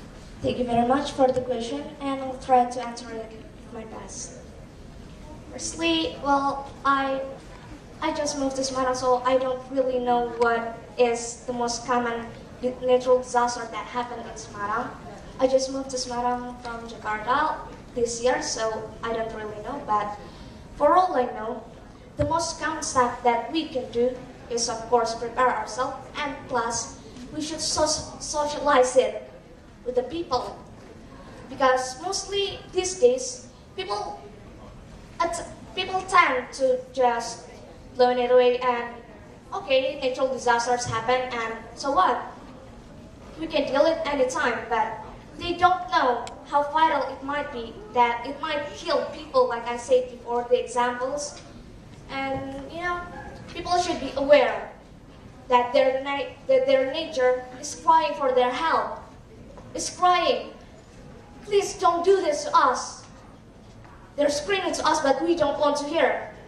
In my opinion, we should hear them. We should understand them. Like I said, although humans are selfish, we should understand other living things, not only us. Because other living things is also God's creation. And we also, that's all. Thank you very much. Untuk adik-adikku semua. Dan nanti untuk selanjutnya kita beristirahat dulu sejenak. Nanti kita akan kembali di jam 12.30. Dan untuk adik-adik tingkat SMK dipersilakan untuk mempersiapkan diri. Dan juga untuk teman-teman, untuk semua orang tua dan juga guru, silakan menikmati hidangan yang sudah disediakan. Multinational companies such as Apple, Microsoft, even Coca-Cola are in existence today because of the entrepreneurial spirit of the founders. For the economy of a country to thrive, there must be entrepreneurs. They build multinational companies, which in turn become the very foundation of the economy of a country. This fact has shown how crucial the existence of entrepreneurs in a country. And that is why today I'm delivering a speech to encourage entrepreneurship since young age. Ladies and gentlemen, entrepreneurial spirit can begin very early in a person's life. Therefore, once a young person shows a hint of entrepreneurial mentality, he or she should be encouraged to explore it. Like when great ideas comes to mind, never just dismiss it as silliness. Instead of sitting around thinking of every single step of your business, sometimes you just have to take the risk. Be brave. Do things that seem crazy to people, because the craziest ideas often win. Well, Steve Jobs, the late founder of Apple Corporations, he first started his business in his garage, and he named the Apple Corporation after his favorite fruit. Another example is Bill Gates, the co-founder of Microsoft, a computer software company that eventually makes him the world's wealthiest man. And though today he's no longer the world's wealthiest, he's still worth a $59 billion US. They're successful entrepreneurs, ladies and gentlemen. Well, being an entrepreneur actually has a number of positive things, which are, first, we have freedom, flexible time, opportunity to use all of our skills, and control over our destiny. The vision is ours. Second, we learn to be independent, to be responsible, learn to manage our time, our money, and also, in becoming an entrepreneur, we help and provide hundreds, even thousands of people with jobs, and to respect and be grateful to what we have done. Thirdly, we can measure how strong our will is. We young people often think that we need to have all the requirements, like creativity, intelligence, and so on to become an entrepreneur.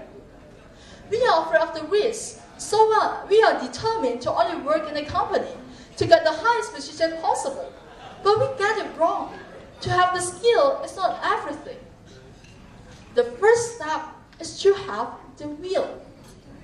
And being an entrepreneur doesn't always guarantee people to be successful. Some even fail, and that is a fact. But this is where our mentality is being tested. As an entrepreneur, when we fall, we rise. We fight. We find a way to succeed. And if it's broken, we fix it. Well, in the end, ladies and gentlemen, it is our choice. whether to be or not to be. However, do remember that we only live once. So, start being positive. Think outside the box. Don't accept things are. Think of ways to make it better. Don't be pessimist, because there is always another side of the coin that we must examine. And don't let our age stop us. We may be young, and people might look down on us. But when we are behind the working, what people focus on is not our age. It's what we sell and what we say. And it may take a while to reap the benefits, and we might face much of the downsides. However, just go for it. Better to have tried and lost than never to have tried at all. So come on, youth. It's time for us to be our own boss. The journey may be rough, but the rewards are endless. And also remember that the first step is to have the will. Because when there is a will, there is a way. Thank you. Recommend that entrepreneurs should start from a young age. What kind of business would you recommend to your friends, and why? Online shopping. We know nowadays almost all of us know how to use the internet, and online shopping has been really, it is a beneficial work, and it is something that all of us can do for our age. And that is why, because we're still young, and I think that is one of the thing that I can recommend to all of these students over here, and also to myself. Excellent, Ivy. Thank you so much. Dan untuk peserta kedua, datang dari Jakarta ya. Ada Ahmad Sofyan dari SMKN 41 Jakarta. Good afternoon, ladies and gentlemen. The most respectful judges, the committee of speech contest respectfully spell, the teachers, the participants, and all the spectators. Assalamualaikum warahmatullahi wabarakatuh. My name is Ahmad Sofyan. I'm from 41 Vocational School, Jakarta. Ladies and gentlemen, at these times we know that our country is in the 5th rank of most corruption country in the world, and the first one in Asia Pacific. Is it a good achievement? Totally not. And why is it happening? Because the professionalism is still low in Indonesia. So, in this speech contest, I would like to deliver a speech with the title, How to be Professional Worker.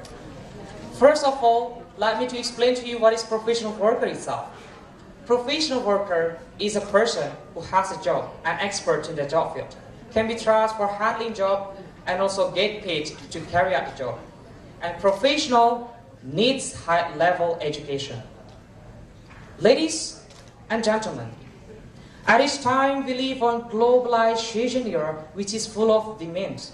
And one of them is, we are totally required to be professional. Why? Because it can help us to compete more with other workers in the world in the right way, and also can help our country to become better, to decrease the number of corruption in Indonesia. Ladies and gentlemen, to be professional worker, there are several ways that we can do. Firstly, we have to start to be professional as early as possible. We, as students, especially students of vocational high school who are going to enter the world of work, really have to start to do it. We can start to be professional by obeying the rules of school.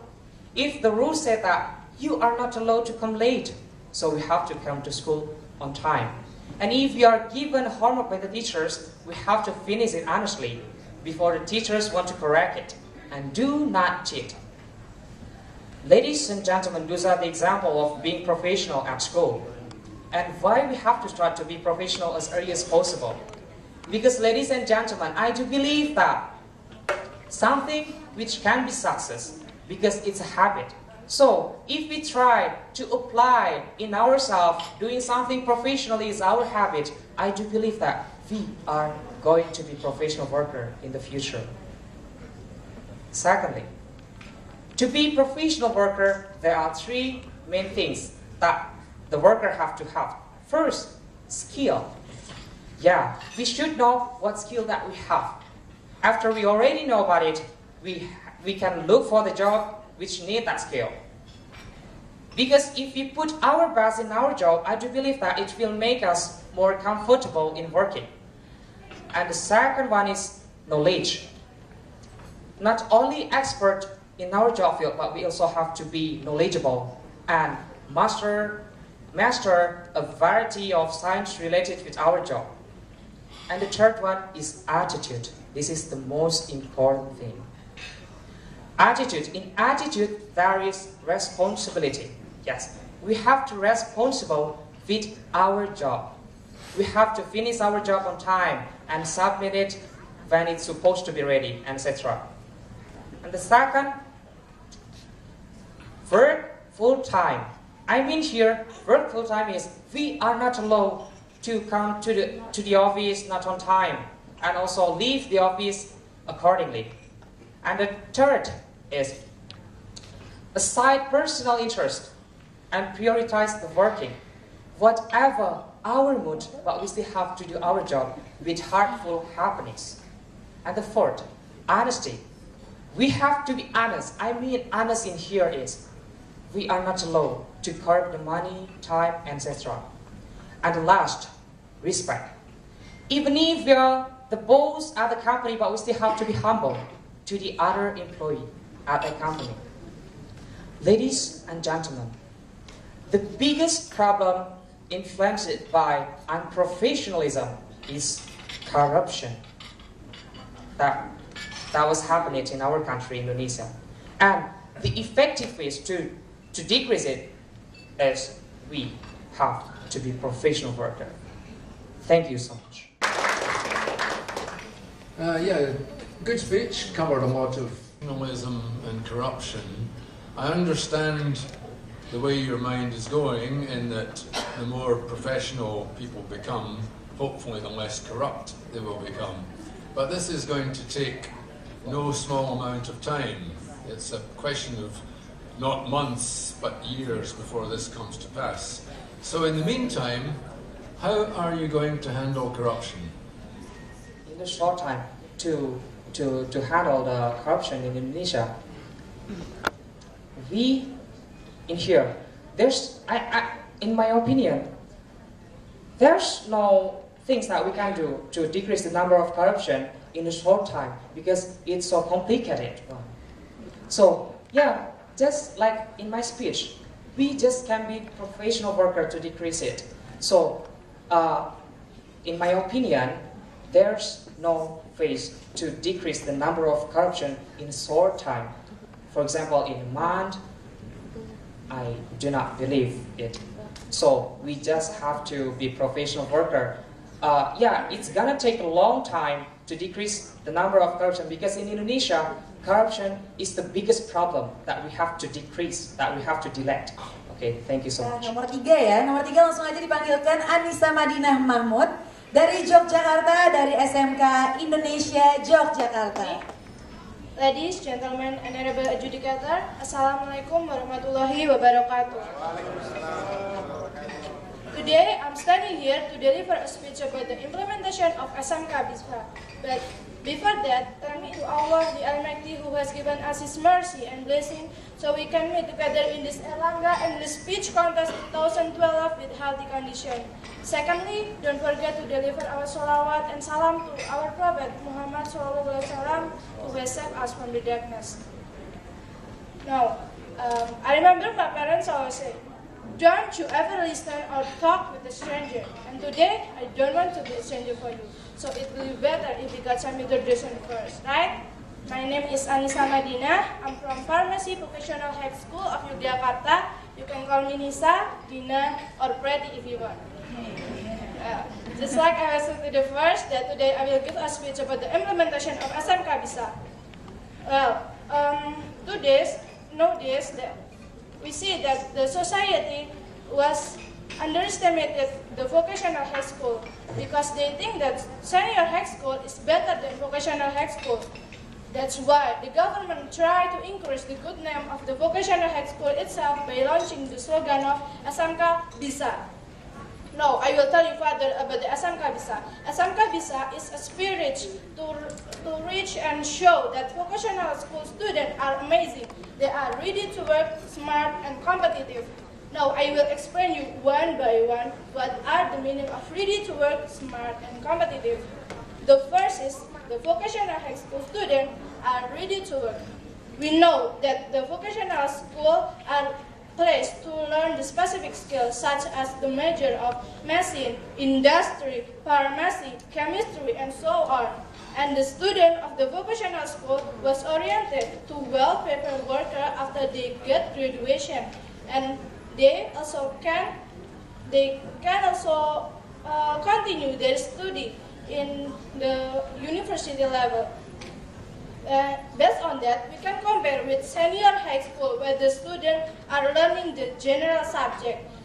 They are prepared to continue their study in the higher level, but it's not easy for them to get a job after they get graduation because they do not have specific skill, like students in the vocational high school.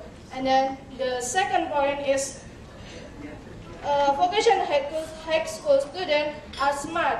In the vocational high school we have the comparison between theory and practice is 40-60. And the senior high school, they have 80-20. It shows us that vocational school is much better than senior high school in the practical level.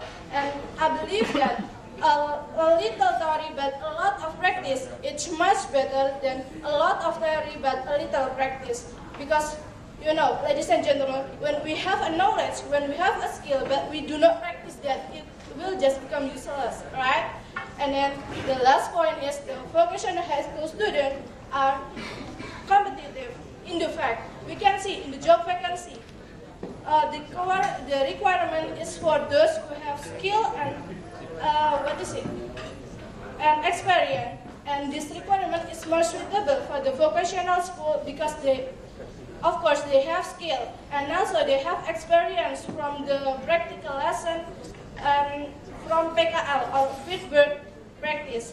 PKL is one program in the vocational school to give direct experience to the student in order to fulfill the comparison 40-60 that I have told you before. Now, ladies and gentlemen, I will give you a great example. Have you ever heard about the mobile SMK or maybe laptop Xerox? Those are some examples of the great product made by the vocational school student. Moreover, this product has been used by the society. And then, that's all that I can say. I hope all of you do not underestimate the vocational school student anymore, because we are ready to work, smart, competitive, and we will prove you that SMK bisa. Well, last but not least, thank you for your attention. I'm so that there are so many mistakes that I do. I'm begging you sorry for that. And if I make you insecure in my speech, I'm sorry, but okay, just forgive me, okay? And then give me your sweet smile to make sure that you forgive me. Come on. Thank you very much. Wassalamualaikum warahmatullahi wabarakatuh. So, Anissa, my question is that, in your opinion, what is going to be the potential obstacles of conducting the SMK Bisa program? The what? Sorry? The obstacles. Yes. Yes. Sorry. The problems. Yeah. SMK Bisa. Yes. What is going to be the potential problems of conducting the SMK Bisa program? Okay, thanks for the detailed question. Depend on the personnel, because life is just a matter, and then life is just a matter of choice. When we have a program, but the person and the factor is student they don't do what SMK Bisa program itself, it will just become useless.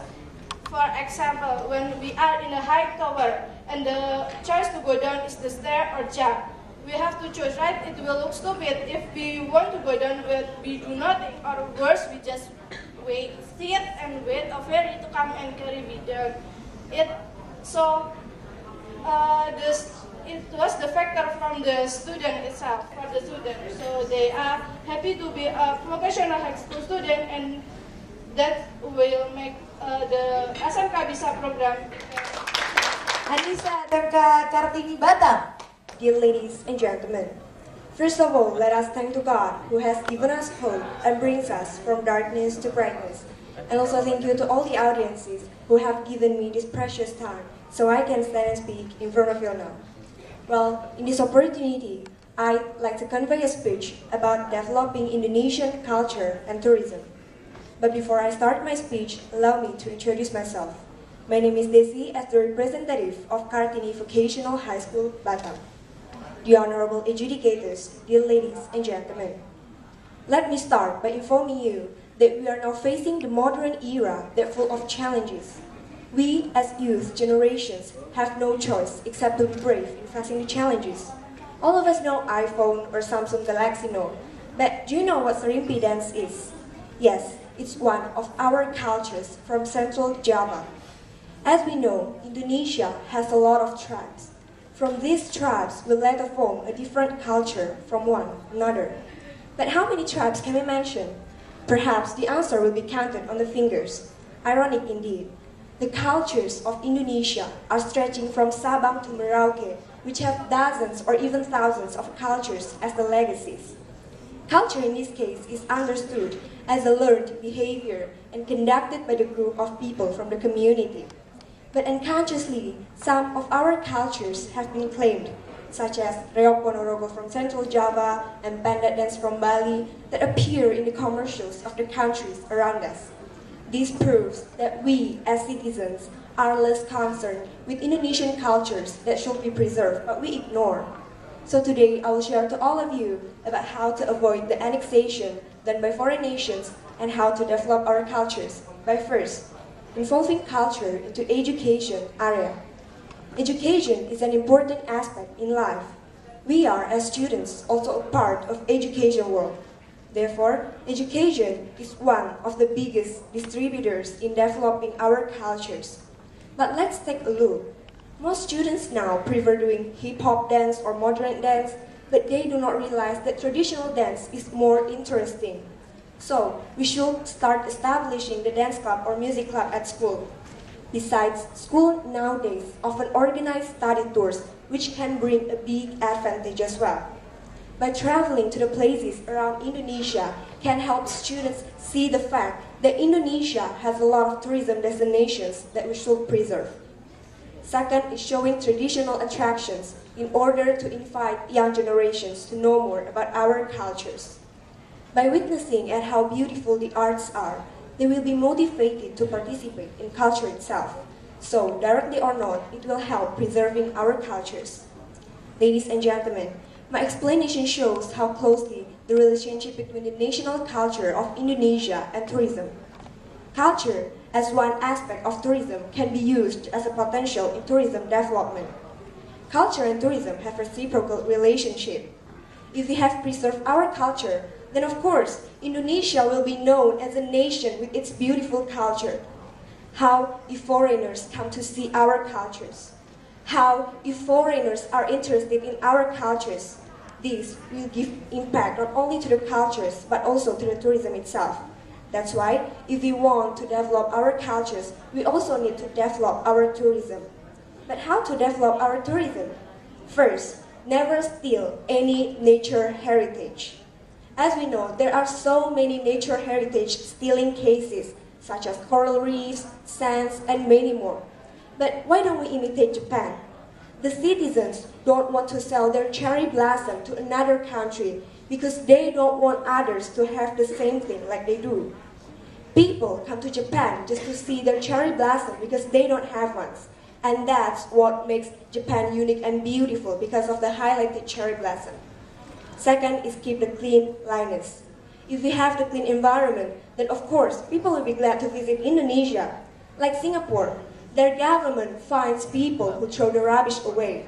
So people in there are afraid and they become care about their environment. But most of all, nothing can be achieved, even something tiny, if we don't start from ourselves. So, from my speech just now, I hope that there will be self-awareness inside of us. Please, care of our cultures and help the survival of tourism in Indonesia. Let's be proud of our cultures.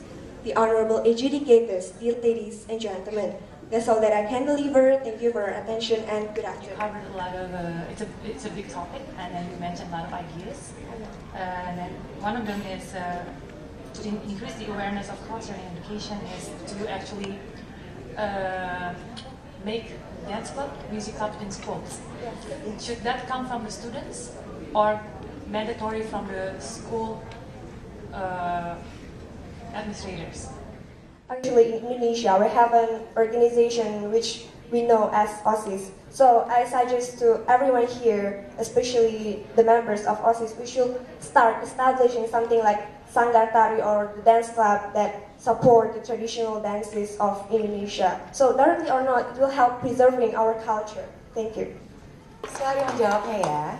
Oke, langsung saja untuk peserta nomor 5, Ridhono Amrullah dari SMK N2 Wonogiri. Ladies and gentlemen, my name is Ridhono Amrullah. Today I'd like to tell you my speech about developing Indonesian culture and tourism. Well, Indonesia is a developing country with a population of over 250 million people. Ladies and gentlemen, Indonesia is not only rich in natural and human resources, but also has diversities in cultures and languages. Ladies and gentlemen, with the 1,128 races by the PPS census in 2010, we can imagine how many works of art, language diversity, even the special food owned by Indonesia. We must be proud of it, ladies and gentlemen. But in 2011, there were 7.6 million foreign tourists visiting Indonesia, while in 2010, there were 7.02 million people. So the development is about 8.5%. It's a really great achievement considering to the average of global levels that only 6.6%. But, however, compared to another countries, that achievement can be said to be unsatisfying, ladies and gentlemen. Having advantage of natural resources and also impressive culture, that achievement must be more than those in Singapore and Malaysia, ladies and gentlemen. In 2011, UNWTO states that Singapore reached 9.1 million foreign tourists, while Malaysia reached 24.5 million tourists. So, why is Indonesian tourism slump? And why does the support from the culture diversity remain unseen in increasing the number of tourist visits? Glenda Souza, Vice President of International Operation Asia, WBI, said that Indonesian tourism is passive, ladies and gentlemen. Indonesian tourism is passive. That is a terrible fact, ladies and gentlemen. We need the connection, not only an action, but also some actions to develop our tourism. So the first is the tourist research. But besides developing the tourist research, we must also increase the attraction.